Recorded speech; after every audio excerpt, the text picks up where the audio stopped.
저는 선교사님께서 이번에 간증을 해보시면 어떻겠냐는 권유를 받고 많은 고민 끝에 이 자리에 서게 되었습니다.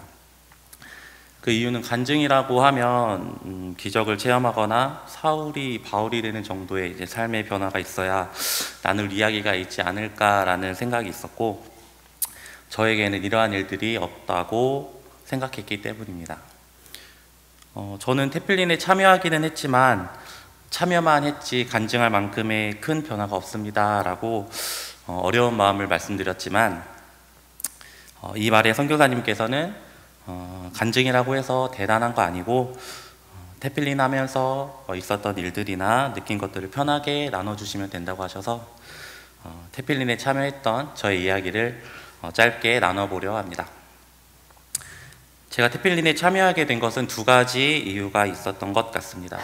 먼저는 좋은 것이라면 다 주고 싶은 부모의 마음이었습니다. 6개월 전 저의 마음을 홀린 영상이 하나 있었습니다.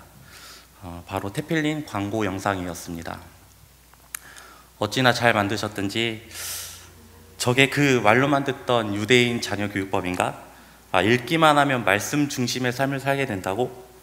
그래, 나는 그렇게 살지 못해도 내 자식은 말씀 중심으로 살아가게 해야지 라는 생각이 들게 했습니다.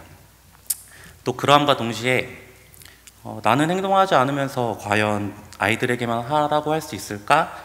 라는 일말의 양심의 소리가 들렸고, 반강제적으로 저희 가족은 모두 태필린에 참여하게 되었습니다.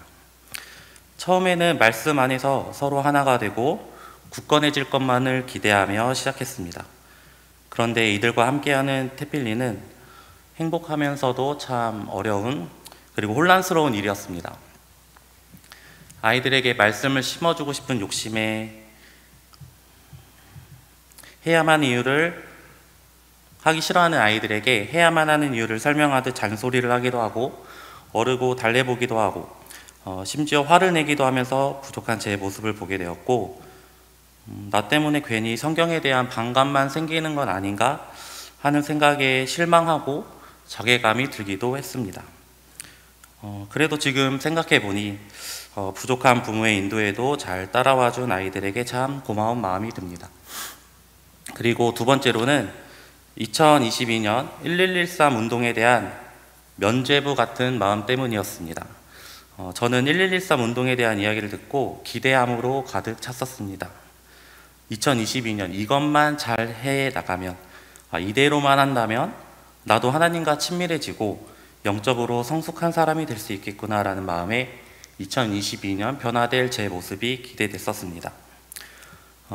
물론 지금 읽기만 한다면 된다는 기도문은 잊혀진 지 오래고, 출퇴근할 때 틀어놓기만 하면 된다는 성경 일독은 언제 마지막으로 읽었는지 기억이 나질 않습니다. 이런 저에게 태필린은 면죄부처럼 다가왔습니다.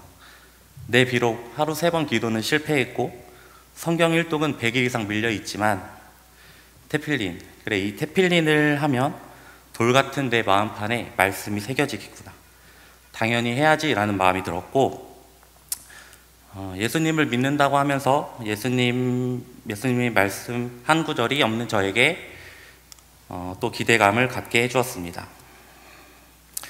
그렇게 시작하게 된 태필린이었고, 지금까지 2회에 걸쳐 태필린에 참여했지만 저는 한 번도 끝까지 완주하지는 못했습니다. 하지만 태필린을 하며 또 이 나눔을 준비하며 하나님께서 제게 주신 마음이 있습니다. 바로 여전히 제 삶의 주인은 저라는 사실을 알게 하셨습니다. 내가 1113 운동을 하면, 내가 태필린을 하면, 내가 노력하면 내가 변하고 내가 성숙해질 수 있겠구나, 내가 결정하고 내가 노력하면 할 수 있다고 생각하고 제 힘으로 살아가는 모습을 보게 하셨습니다. 그러나 제 힘으로는 할 수 없음을 깨닫게 하시고 성령 하나님의 도우심이 필요함을 알게 하셨습니다. 이러한 마음을 나누며 부탁드리는 것은 주님을 제 삶과 저희 가정의 주인으로 모실 수 있도록 성령 하나님의 도우심을 구하며 살아가는 저와 저희 가정이 되도록 함께 기도해 주시길 부탁드립니다. 저와 저희 가정을 새 엘림의 믿음의 동역자 가운데로 부르시고 주님 말씀과 사랑 안에서 서로 잇대어 살아갈 수 있도록 하신 하나님께 감사드리며 이 시간 두서없는 나눔에 끝까지 경청해 주신 세일림 식구들에게 감사드립니다.